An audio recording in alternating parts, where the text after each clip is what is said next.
Hello Kathden fans! Naku, ang daming pasabog, charity, kaliwat kanan, mga kasembreros ng Kathden, no? At saka si Ma'am Catherine ay ang kakulitan na ang kakulitan na naman. And medyo twinning na naman sila dito. Oh. May red na naman yung damit ni Sir Alden, mga kasembreros na stripe. So, sobrang nakaka-touch itong kay Sir Alden. Pero bago yan, ay itong kakulitan muna ni attorney, mga kasembreros, no? Sumayaw sila kagabi, in-upload niya ito sa kanyang TikTok account, no? Sobrang bihirang-bihira mag-upload itong si attorney, mga kasembreros, ng kanyang TikTok videos. Pero ito naman ay parang may niluluto na naman silang endorsement video or a TV commercial, mga kasembreros. If I'm not mistaken ay hindi to malamang sa KFC, no? Pero correct me if I'm wrong, mga kasembreros. So, malalaman na natin yan sa susunod na mga araw, mga kasembreros, kung ano itong ginawa na naman ni Ma'am Catherine kasama ang kanyang mga best friend, mga kasembreros, no? Na tao dito, na sumayaw-sayaw sila. Sumayaw-sayaw sila, mga kasembreros. Nagulat niya ako kasi kagabi niya pa ito na-upload, hindi ko lang nasama kanina. Tapos ay, syempre, million na naman ang views, mga kasembreros, ito sa TikTok. So, may bandana siya dito. Tapos yung shorts niya ay parang white na stripe something, mga kasembreros, no? Tapos enjoy lang si phenomenal box office Cinema Queen sa pagsasayaw kasama ang kanya. Hindi ko lang kung part ng TV commercial niya ito na tawag dito na team, mga kasembreros, or mga best friends niya, or part ng kanyang glam team, mga kasembreros. So pero yun po, no? Ang cute lang at saka ang kulit niya, phenomenal box office Cinema Queen. And then ito, so yung yung sa Alta MediaCon Awards, na-flash pala doon yung Hello Love Again, no? Kasi nga, di ba, hindi nakapunta si Ma'am Catherine at saka Sir Alden. So doon sa mismong awarding ceremony, ay na-flash pala, no? Doon sa big screen, mga kasembreros. Pero nga, wala sila, mga kasembreros. Ang highlight dito ay si Jay Ortega, na naka-receive ng Male Star Icon of the Year, mga kasembreros, no? Na part ng GMA Artist, mga kasembreros, GMA Artist Center, or GMA Sparkle, mga kasembreros. So, ang kulit lang, mga kasembreros, na na-flash ang Hello Love Again doon, mga kasembreros. Kaso wala nga sila. Yung hiyawan ng mga tao, ayan doon pa rin, mga kasembreros, na kapag makita ang Kathden. And then ito, so, ito na yung turnover, dito sa may Ronald McDonald. Parang siya, mga kasembreros, no? Ang ginawa dito ni Sir Alden, parang may isang foundation na Ronald Bulilit Center, parang something like that, no? Ang pangalan ng Ronald McDonald House Charities the Philippines Incorporated with help of McDonald's Philippines. So siya, parang gym, at saka may may building mga room para sa mga kasembreros, turnover ceremony, no? Hindi alam Sir din sa paggawa ito para kasembreros, no? Na mga turnover ceremony invitee or person, mga kasembreros din. So parang institution, tapos eskwelahan, tapos may kasama mga babies dito si Sir Alden, na mga kids, mga kasembreros. So parang he's really building a legacy na it's not just about the fame, it's not about the glam and radiance, mga kasembreros, or spotlight, no? Ito talagang napakaganda, no? Talagang you're building a legacy para sa kasi siya, no? Talagang ginagamit niya yung kanyang pera, yung kanyang influence para makatulong sa iba. So nakaka-touch ito, mga kasembreros, no? Sobrang nakakatuwa. Tapos napansin ko talaga dito yung damit ni Sir Alden. Hindi ko alam kung ito yung parang ito yung yung tawag dito, yung damit ng mga tao doon, personal, mga kasembreros, sa McDonald's, sa Ronald McDonald, mga kasembreros. So tapos of course, no, parang in-interview siya dito. Pero wala pa tayong video or audio, mga kasembreros, kung kaya. Pero aabangan natin ito, mga kasembreros, no? Yung kanyang audio at saka video, mga kasembreros. So yun po. Parang ano siya, parang dito, charity. Nabasa ko yung caption dito. Ronald McDonald House Charities Ambassador Alden Ronald Bahay Bulilit Learning pala, no? Bahay Bulilit Learning Center turnover ceremony today sa Binyan, Laguna, mga kasembreros, no? Credit kay Miss Nate Gonzaga, mga kasembreros, na personal na talagang kaibigan ni Sir Alden, mga kasembreros. And then ito, so yung kanilang kanina, yung kanilang pita, the Hungry Pita something meeting, kasama sina Sir Laysam and the team, mga kasembreros. Parang pala sila, parang kumain, nag-meeting, mga kasembreros, no? And then yung personnel ng Hungry Pita na company. So sabi dito, it was so great catching up with our favorite buddy, Mr. Alden Richards. So tapos pinost dito yung video, mga kasembreros. So kanina parang putol kasi yung yung na-flash ko na video, mga kasembreros. So kumain nga talaga sila, no, ng hindi ko alam kung breakfast ba ito or lunch, mga kasembreros, pero yun po, no. Congrats kay Sir Alden. And then ito, may abangan ulit tayo, mga kasembreros, kasi itong si Chef, hindi ko na yung pangalan, mga kasembreros, pero siya, parang may parang may lulutuin na naman na may gagawin na namang panibagong endorsement, mga kasembreros. So ito ay parang nagpa-picture doon siya sa chef na naka-white din, mga kasembreros, no? Pero hindi lang clear sa akin kung ano yung gagawin nilang bagong pasabog, mga kasembreros. So pero yun po, no, talagang aabangan natin ito, mga kasembreros. And then ito, next item natin. So kumain din sila kanina ng mga tropa niya, no, sa breakfast club, mga kasembreros. Tapos may mag-asawa yata tong dalawang kaibigan niya, mga kasembreros, no, na may flowers pa talaga, mga kasembreros. So yun po. And then ito, last item natin, mga kasembreros, no. So si Max Stevens, so ito pala siya, Max Stevens. Happy birthday, birthday rin pala niya. Happy birthday, Glads V. Thanks for hosting. So kaya pala, no, nung kanina yung isa ko na-flash ay thanks for calling something, pang tinawagan nila Sir Alden, itong si Glads V, no. So Max Stevens, si Max Stevens siguro yung asawa ni Glads, mga kasembreros, ni Gladys. So kung kaya ito may pa-flowers. So birthday, parang birthday niya, kung kaya pala, hindi ko lang kung matagal itong picture na ito, at saka pinlash lang nila, mga kasembreros, no, kasi baka busy rin si Sir Alden, mga kasembreros, na sa dami niyang commitments ngayong araw. And then ito, last item natin. Ito, sobrang ganda naman kating dito, no?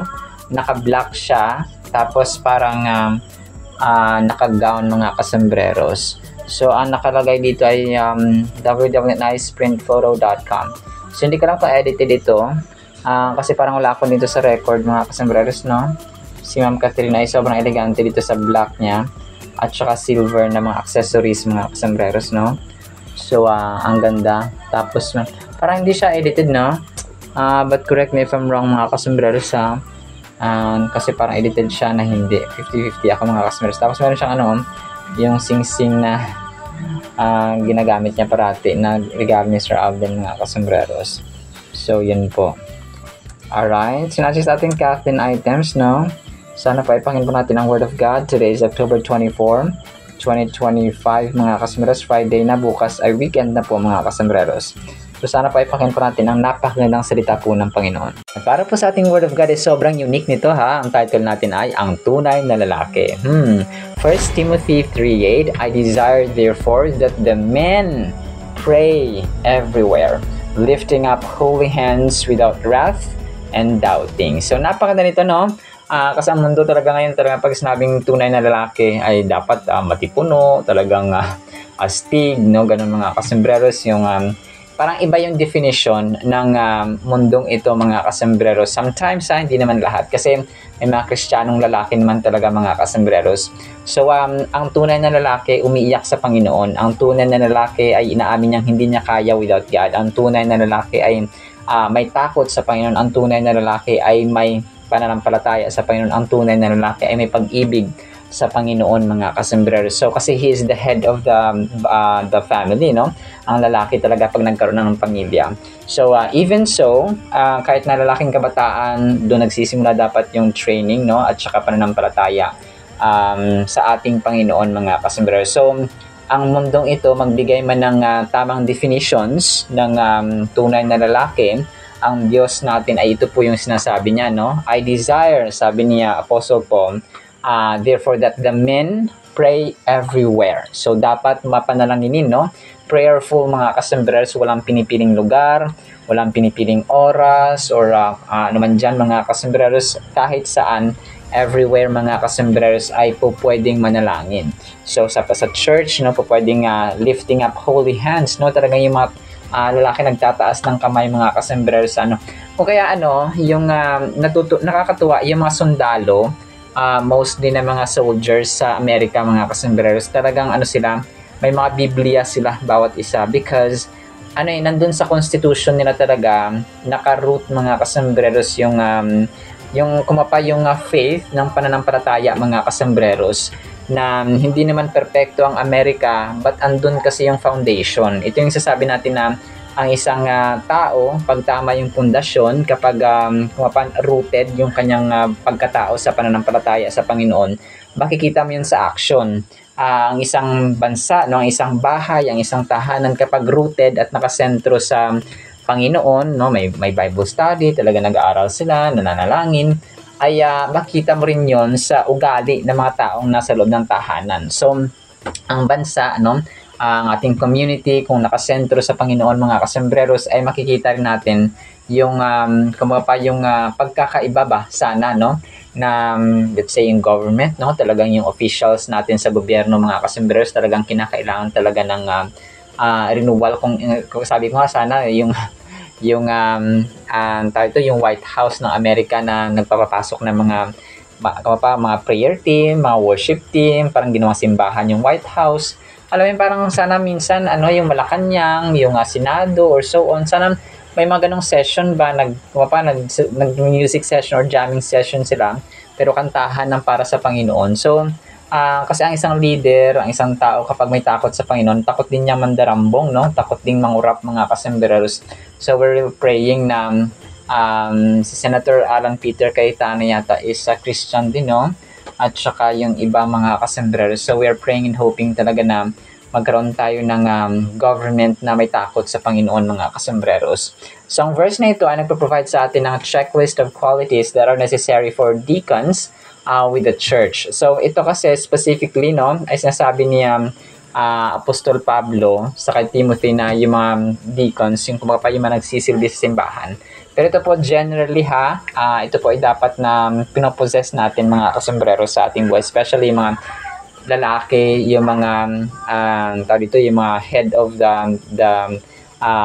the home, mga kasombrero, no, yung haligi ng tahanan, no, at saka lalo po yung ilaw ng tahanan po, yung parents natin in general, ay may takot sila sa Panginoon, mga kasombrero, no, nananalangin, prayerful, humble, mga kasombrero, at may pag-ibig sa Panginoon. Kumbaga rooted ba, nakasentro ang Diyos sa tahanan, mga kasombrero, so that love, care, understanding, and so on, mga kasombrero, ang mangingibabaw din, no? Meron mang hidwaan, meron mang misunderstanding, pero nagkakaroon ng ng reconciliation afterwards. One of the first qualities mentioned in the deacons is that deacons must be grave or serious. So ito po ay general na sa sa mga tao o mga nagsisilbi sa simbahan, mga kasombrero.